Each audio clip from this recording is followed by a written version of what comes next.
It's hard enough setting up an expansion team, so imagine starting an entire league, and not just any league, the first of its kind in Canada.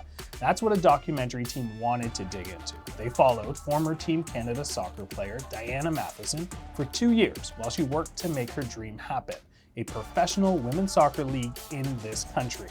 The result? The Northern Super League, with 6 teams across Canada. After winning the gold, the outside world was like, okay, here it comes, like a women's professional soccer league. But we, as players, knew that it was still going to be a fight. Women's soccer players are never just fighting for money. We check in with Matheson and filmmaker Michelle Hoser to talk about the TVO original doc, The Pitch, and the future of women's soccer in Canada. Then, we chat with Allison Lang about winning a medal at the Paris 2024 Paralympics, and why she says sitting volleyball saved her life. Welcome to The Rundown.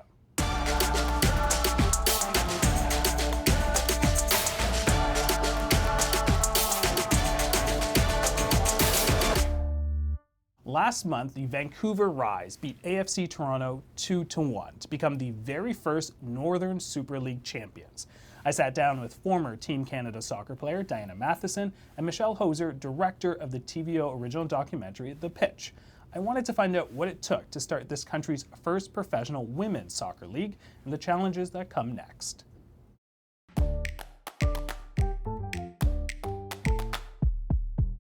Jeyan, Michelle, thank you so much for joining us. Congratulations on the first season. Thanks. You had some pretty exciting stats that came out sort of a year, and I want to rattle some off. Over 3 million Canadians reached in TV broadcast, approximately 275,000 tickets sold, top 5 attendance among professional women's soccer leagues globally, top 8 in the world for league sponsorship revenue, almost $30 million in league-wide revenue, and the average salary per player was $75,000 plus benefits, including maternity leave and fertility treatments, which is among the highest around the world for professional women's soccer. Pretty impressive. I'm sure a lot of people are like, wow. What has the feedback been after season 1? Yeah, I think it has been a lot of, wow, we didn't know this is what it would be. Maybe that speaks to people's low expectations, I don't know. But honestly, those numbers are more or less the targets for the year. So I would say we're on track for what we were trying to do in year 1, what we thought we could do in year 1 in Canada, even though we were building from scratch, from nothing, independent league, having to get every dollar pretty much from zero up. We knew that we live in Canada, which is one of the best women's sport countries in the world, women's soccer countries in the world, and the business here was ready. And we wouldn't have started really unless we thought we could do that in year 1. So here we are. Fleming scores! Canada leads in the semi-final! After winning the gold, I think the outside world probably was like, okay, here it comes, a women's professional soccer league. But we, as players, knew that it was still going to be a fight. Obviously, our own federation, they weren't interested in being the ones to form it. They said they would support it, but they weren't going to do the legwork to get it up and running. And us players, I mean, especially Dee, I mean, she's crazy, but it took Dee and her vision to change things. I want to go back 2.5 years because that's when you started thinking and shooting this documentary. Did you think that this is how it would coincide with sort of the season and how it unfolded? Did you expect it to be such this beautiful story of conflicts, but also this league coming out of it with such success? To be truthful, when you start a project, there's a lot of unknowns. And a good friend of mine from high school recruited me on the project. She knew the importance of the story. She knew how historic it was going to be. And I naively thought, sports, there's tons of money involved in it and attached. It's going to be easy for the league. It'll be fun. We'll just see how a league is being built. Be easy for me. I won't have to fundraise. Well, that didn't work. And then I met Diana, and I thought, well, wait a second, how come it's not the federation? heading this initiative? Why isn't it someone with deep pockets or corporations? And that question of why is it a former player in charge, and all the other players from the national team in charge of putting together a league in Canada, that was a question that drove the documentary and led us to what we have now called The Pitch. And I think it's an important story because, without, these are women who, some would argue, brought soccer to Canada. They brought, 3 Olympic medals, really well loved here in Canada. I want to bring back that number, 30 million in revenue. You've compared the revenue made in the NSL's first season to Sweden's professional league. This is a league that started nearly 40 years ago, made in about 18 million euros, which when you do the conversion, about on par for what you made. How did you do that? I think we've seen in women's sport and in women's soccer, there's actually been somewhat of an advantage to new products coming into the market. You see an Angel City FC, for example, in the NWSL, the newer clubs down there. The ones that have come into the market and sort of, gone big or gone home, and they've said, we're women's sport, here are the things we stand for, and also we're going to be a well-run business. Those things have come in and done really well. Well, some of the older properties that have been around forever and for decades haven't had maybe the investment, only have had a few hundred people in the stands. It's kind of been a harder journey for them to capture some of the growth that's happening. On top of that, again, we're in Canada. And, I say that because I'm so lucky I get to leave the country. I work in soccer. It's this global industry. So I get to look at Canada from the outside in a lot of times. And we're this weird mix of really strong women's sport culture. We love women's soccer. We've been watching it for, 2012, if not sooner. Been watching you, yes. And we operate in the business of North American sport, which is like big business. So all our leadership team, our sport executives, Christina Litz, our president, our board chair, Mark Cohan, who's worked across 4 major professional leagues.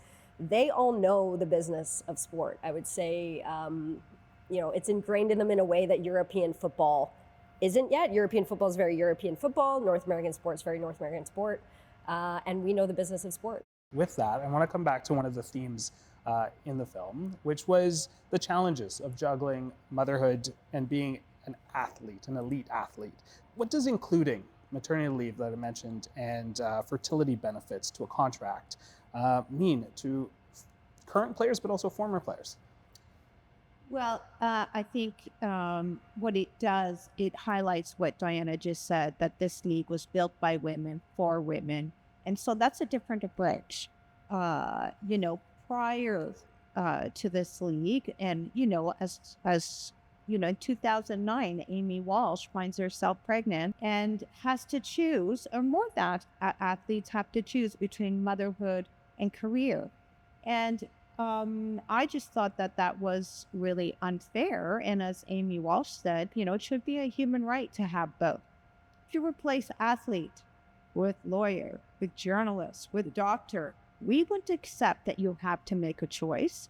We make it work. And I think that showing the difference between Amy and then Aaron, and then seeing babies on the field as natural as it should be, shows the progression, shows the value of having a league built by women for women to be able to accommodate those needs, like having fertility clinics available for these young athletes. Maybe at the time they don't want to be a mother, but will have the opportunity later in their career to have that opportunity. So I think it really highlights the importance of equity in sports. And of course, motherhood is the perfect example. I want to talk a little bit about what's happening in headlines in women's sports. Professional women's leagues like the WNBA are having sort of ongoing contract disputes, players fighting for increased salaries, revenue sharing. Here in Canada, people are very excited about the Toronto Tempo and joining the WNBA.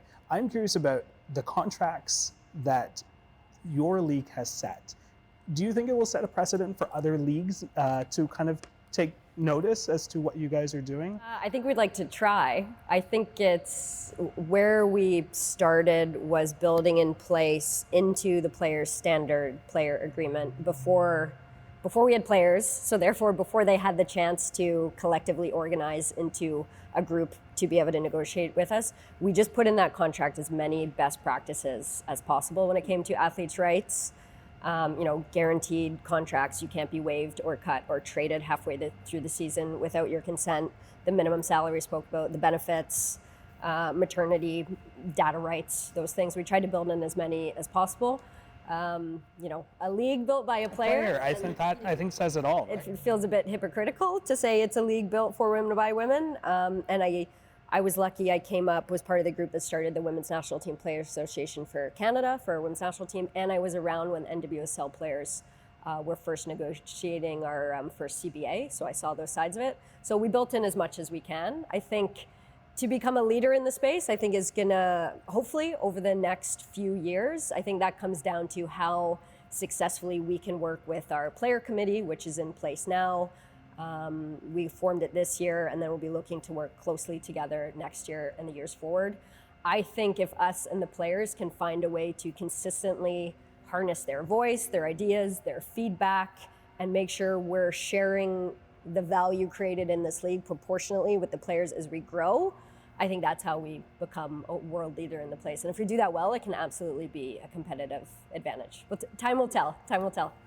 Maybe some commissioners might be fielding you for some calls and some advice on how to handle some of that stuff.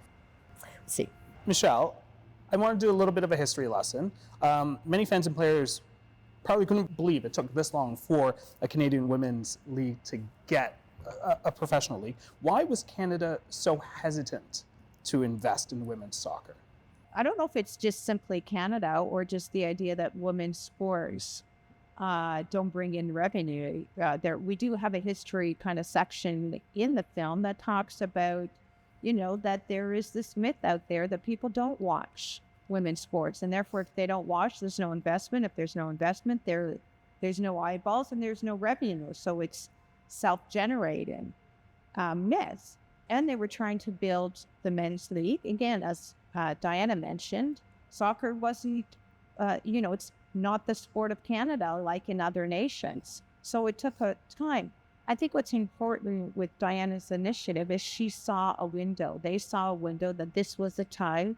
Women's sports was growing internationally. There was changes in the air in Canadian sports. And when there's movement and change, there's an opportunity to bring something new and a new vision. And I think they took advantage of it and to bring in this league. This could be our most important fight that we ever have as national team players, and it's one we're determined to win. The Americans themselves have had their own battles. Now, we saw both teams come together in a moment of solidarity. I thought it was beautiful. There's just some things that are so much bigger than what's happening on the field, and this is one of them. This is about just, basic human rights and respect. And we're talking about the Olympic champions here. So to have their federation, meet them this way after winning a world championship is just wild to me. This documentary shares sort of the tumultuous relationship between players and Canada Soccer that eventually led to leadership change. Now looking at where we are right now, Canada Soccer has pledged $1 million each year over the next decade to the Northern Super League. How did that relationship evolve? And being in the thick of it, did you expect to be here with that sort of pledge to kind of see that change? I did expect to be here with that sort of pledge. I think the fact that Canada Soccer, even the previous leadership, had agreed to that agreement with our men's league, Canadian Premier League. I can tell you there was no way we were starting this league without securing the same deal with leadership. They really couldn't say no to that one.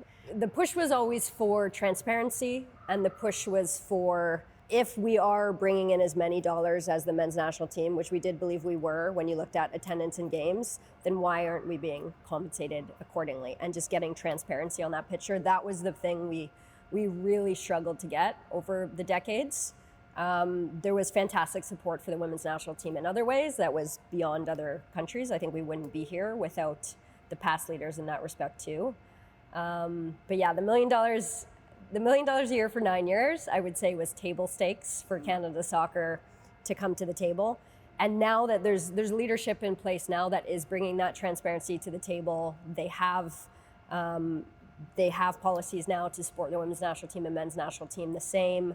And as they grow, hopefully in their own capacity and mature as an organization, I hope they're in a better place to support us more. Because $1 million a year for 9 years, equal to the men's league, is fantastic. But again, it's table stakes. Inflation, it's not even the same dollars as our men's league got. And if we're talking about equity, not equality, equity, then there actually has to be more money put into women's football than there has been to start our men's league, especially looking at what women's football has done in this country. So I'm looking for even more support in our Canadian soccer landscape, as that organization matures and gets more resources so that can support us better. I'm going to throw another sort of group in there. The federal government has recently pledged up to $5.45 million to help grow the league. How will this change the future of the league? Where is that money going? Yeah, it's huge. I would say, this has been a journey 3.5 years of just trying to get the next person to believe, the next person on board. And the fact that we got an official yes from the federal government, including 5 economic development agencies, not just 1, 5, we got that sign off, is an incredible vote of support for what we're doing. And I think it supports the fact that Canada right now is investing in entrepreneurs, it's investing in Canadian products, it's investing in building in Canada. And I've spoken about it a lot. We have a huge sport infrastructure gap in Canada. Again, it goes back to us being a pretty new soccer country. We just don't have the soccer infrastructure that other countries do. And we're having to invest in what's existing to have enough training fields, have proper stadiums, both now and in the medium long term. So that's where these federal dollars are going. They're going to products that all our clubs have on the go and going into next year to improve their stadiums and training facilities to benefit not just them, of course, but also the other community users that use these stadiums and training facilities. All right, we have a couple more minutes and I have a couple questions I want to get through. Michelle, one of the storylines in the documentary that I think does a really great job of contextualizing the value of a national professional league was Erin McLeod. Can you tell us a little bit about her story that I think a lot of people would be surprised to hear? What was interesting about Erin, one of the first things when we started the documentary was the idea that most of these players, if they wanted to pursue their dreams, they had to do it. They'd have to leave the country. And even after they retired, they still have to leave the country because there just wasn't jobs within their field. Erin McLeod had left since, I think, 2003. So over 20 years, she's been traveling and working abroad. And so one of the stories we wanted to highlight the importance of the NSL and of Diana's initiative was to bring these players home.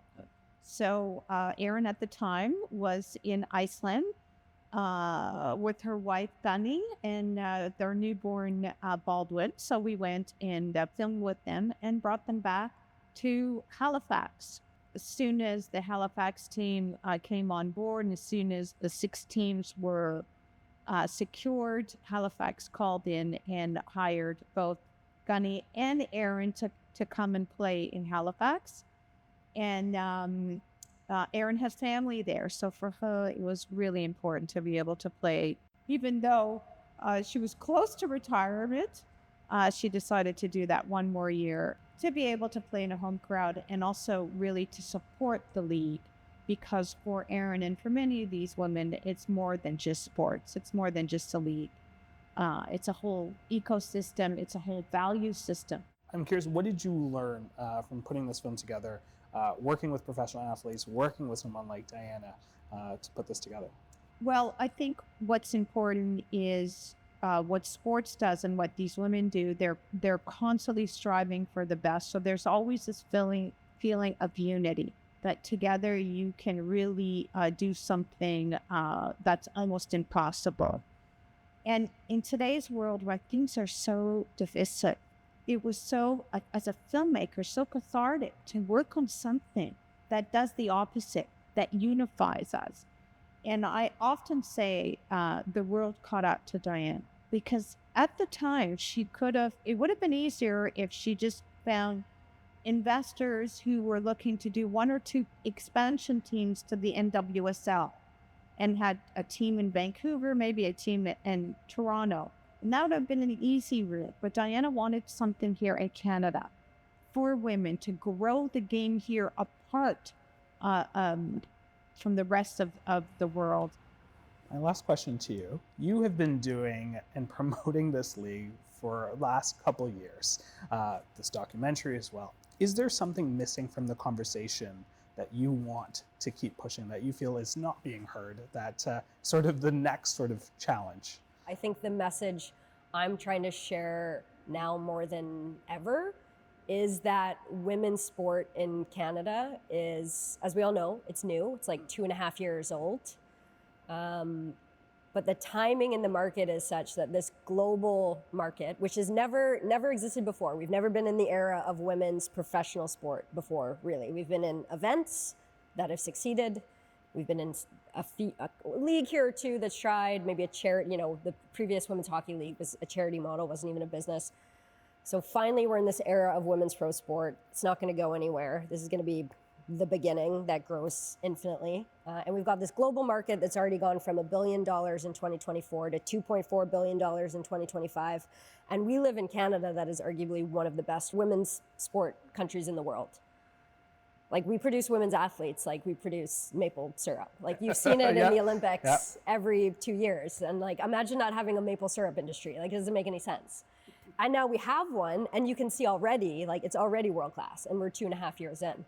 And the women's sport revenues are already at about $400 million in revenues this early in. And like Michelle said, like, it's 2,000 jobs have been created, $400 million in revenue, 2.5 years in. This will be $1 billion industry by 2030. And when we're talking about investing in Canada, and in a way that invests in careers and values and heroes and inspiration and equity and infrastructure, women's pro sport. Let's go. Very exciting times. We are going to leave it there. Michelle, thank you so much. Diana, thank you so much. Wish you all the best as well as you grow this league. Thanks for having us. Thanks.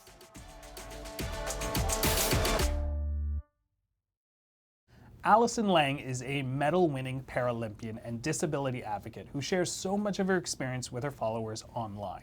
Rundown producer Konstantina Varlakostas talked to Lang about her journey and what it's like to compete at the highest level. Bronze medal match here. Volleyball Canada released the roster and it was finally public. To see it written felt so surreal. And it's Lang who comes up with a swing off the block to get the first point for the Canadians.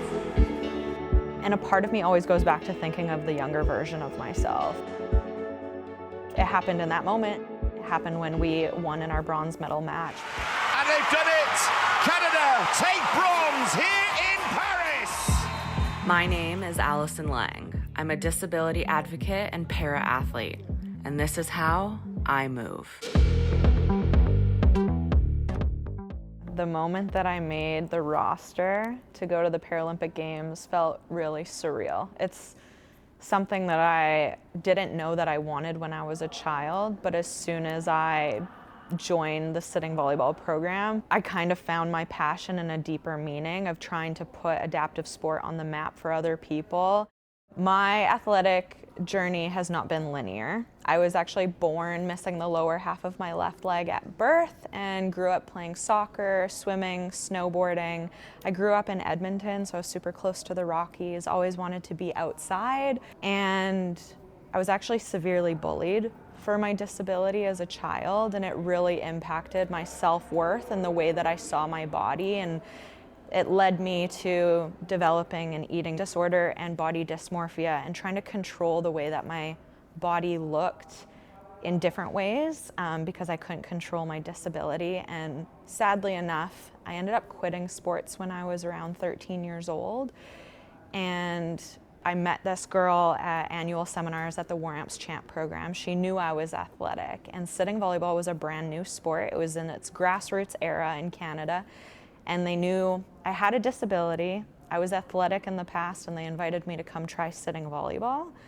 And at first I didn't want to go. I didn't want to be perceived as different than my peers or my classmates. And my mom said to me, well, if you go try it, and you hate it, you never have to go back. So I went and I tried it, and I absolutely sucked. Going from playing sports with your feet to something with your hands, I had no coordination, but it was the women that kept me. Kept alive, good skills from Brazil. They had everything that I aspired to become. Filomena into the block.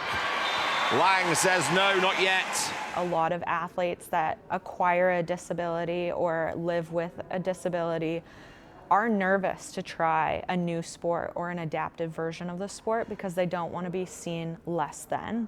And this is where that whole narrative comes in, where we're trying to change that language so it's more inclusive.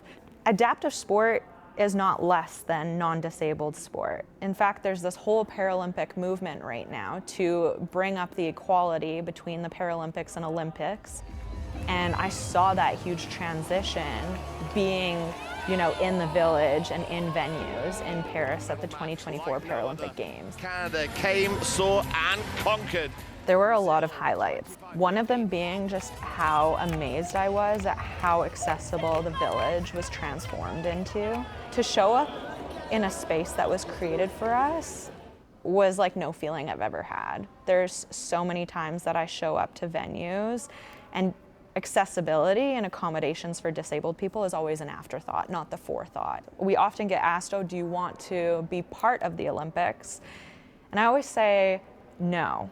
And it's because I'm not ashamed to be a Paralympic athlete. I'm so proud, and that word carries so much value for me.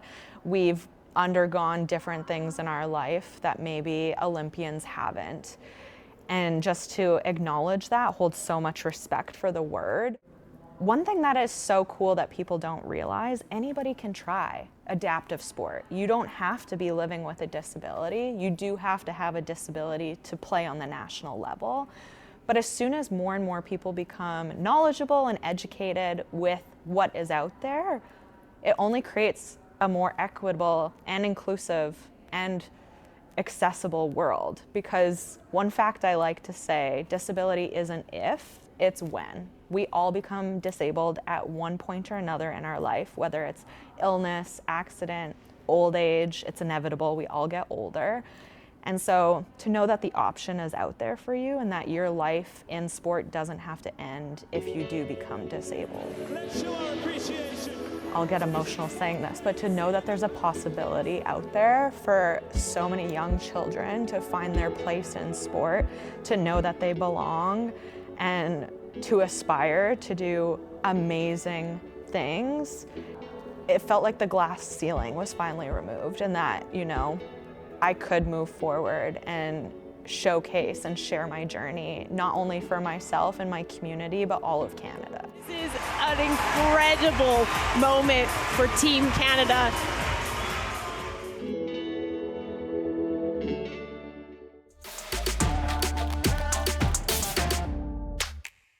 A big thank you to De La Salle College in Toronto for letting us shoot on location in their soccer dome.